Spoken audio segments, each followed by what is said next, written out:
Having arrived at Liverpool at 20 minutes before 12 on the 21st of December, he had till 9:15 that evening to reach the Reform Club, that is, 9 hours and a quarter.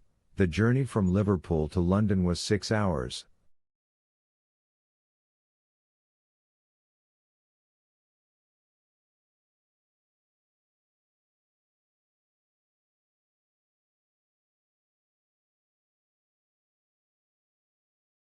If anyone, at this moment, had entered the custom house, he would have found Mr. Fogg seated, motionless, calm, and without apparent anger, upon a wooden bench.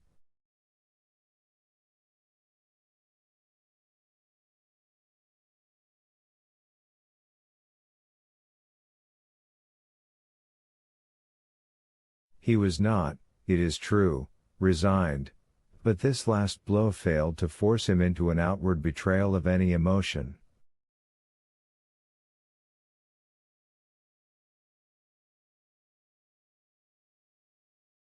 Was he being devoured by one of those secret rages, all the more terrible because contained, and which only burst forth, with an irresistible force, at the last moment?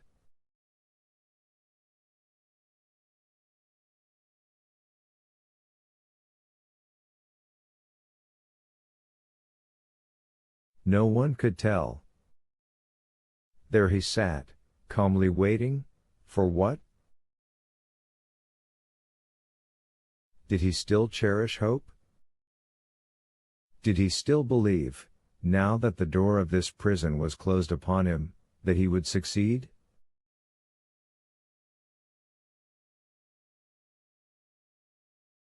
However that may have been, Mr. Fogg carefully put his watch upon the table, and observed its advancing hands.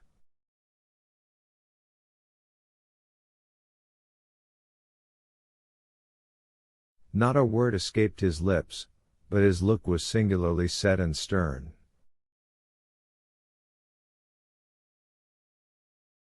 The situation, in any event, was a terrible one, and might be thus stated: if Phileas Fogg was honest he was ruined, if he was a knave, he was caught.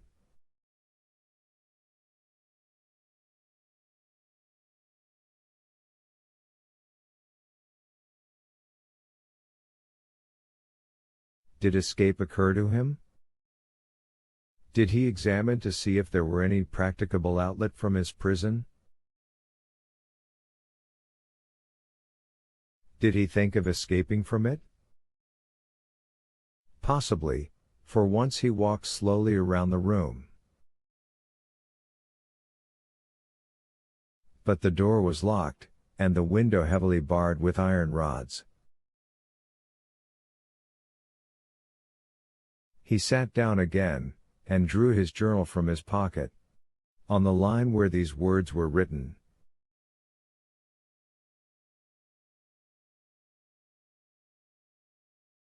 21st December, Saturday, Liverpool, he added.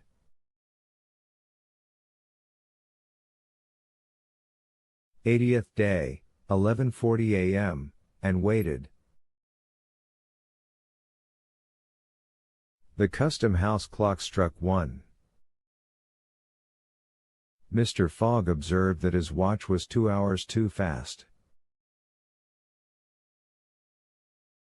2 hours. Admitting that he was at this moment taking an express train, he could reach London and the Reform Club by 9:15 p.m. His forehead slightly wrinkled.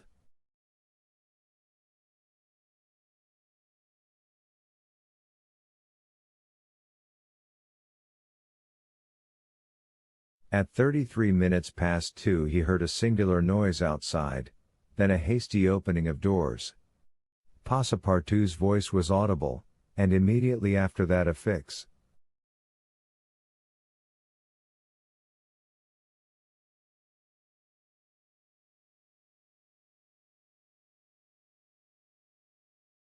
Phileas Fogg's eyes brightened for an instant. The door swung open, and he saw Passepartout, Outa, and Fix, who hurried towards him.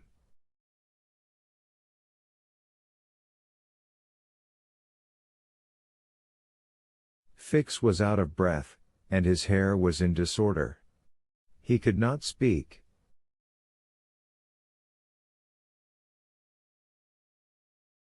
"Sir," he stammered, "sir, forgive me, most unfortunate resemblance, robber arrested 3 days ago, you are free."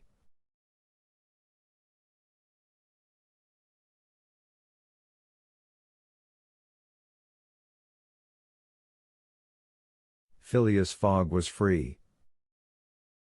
He walked to the detective, looked him steadily in the face, and with the only rapid motion he had ever made in his life, or which he ever would make, drew back his arms, and with the precision of a machine knocked Fix down.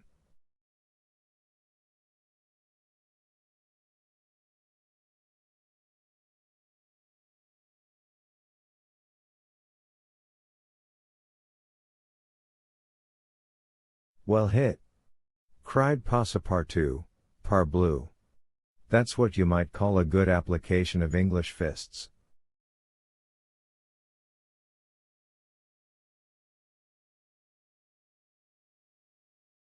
Fix, who found himself on the floor, did not utter a word. He had only received his deserts. Mr. Fogg, Outa, and Passepartout left the custom house without delay, got into a cab, and in a few moments descended at the station.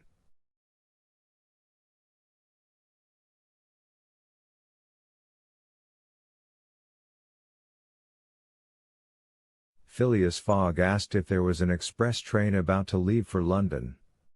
It was 40 minutes past 2. The express train had left 35 minutes before.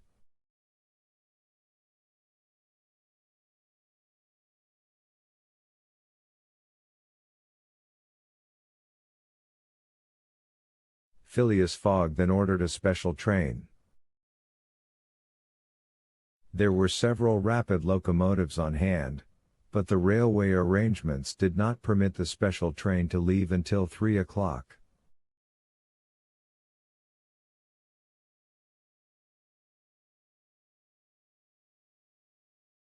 At that hour Phileas Fogg, having stimulated the engineer by the offer of a generous reward, at last set out towards London with Outa and his faithful servant.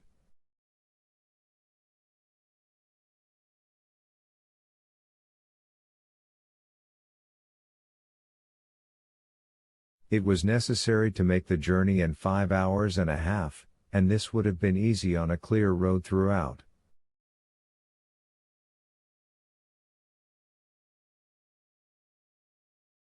But there were forced delays, and when Mr. Fogg stepped from the train at the terminus, all the clocks in London were striking 10 minutes before 9.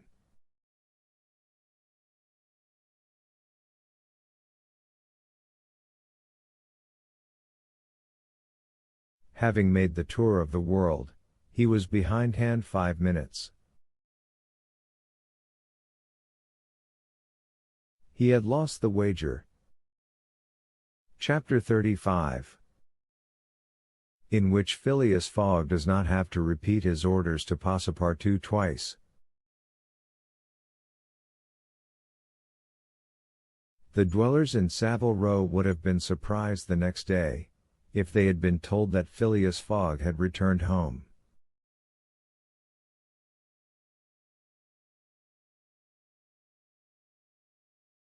His doors and windows were still closed, no appearance of change was visible.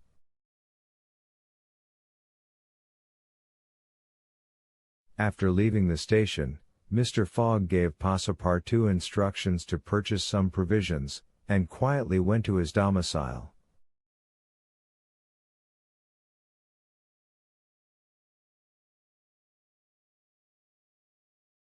He bore his misfortune with his habitual tranquility. Ruined.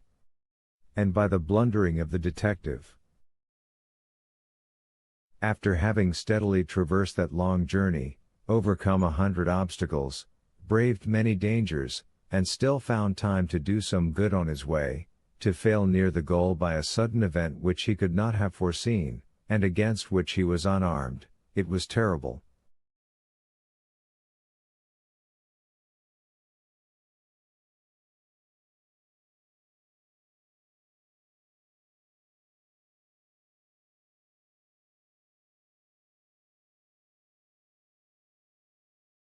But a few pounds were left of the large sum he had carried with him.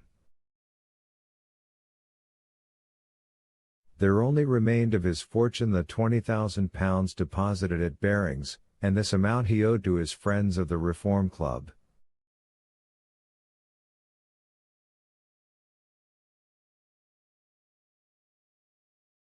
So great had been the expense of his tour that, even had he won, it would not have enriched him, and it is probable that he had not sought to enrich himself, being a man who rather laid wagers for honor's sake than for the stake proposed. But this wager totally ruined him.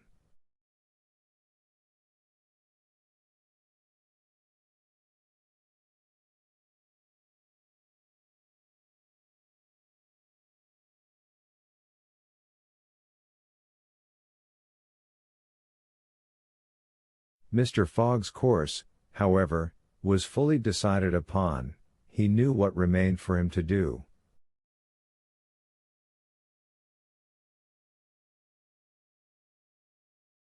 A room in the house in Savile Row was set apart for Auda, who was overwhelmed with grief at her protector's misfortune.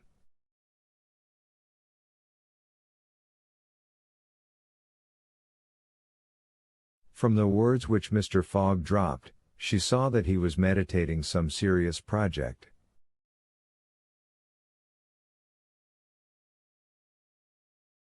Knowing that Englishmen governed by a fixed idea sometimes resort to the desperate expedient of suicide, Passepartout kept a narrow watch upon his master, though he carefully concealed the appearance of so doing.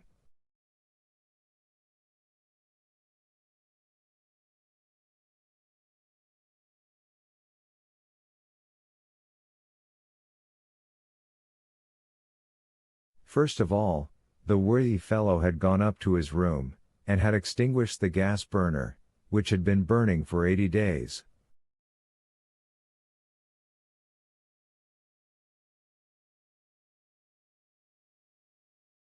He had found in the letter-box a bill from the gas company, and he thought it more than time to put a stop to this expense, which he had been doomed to bear.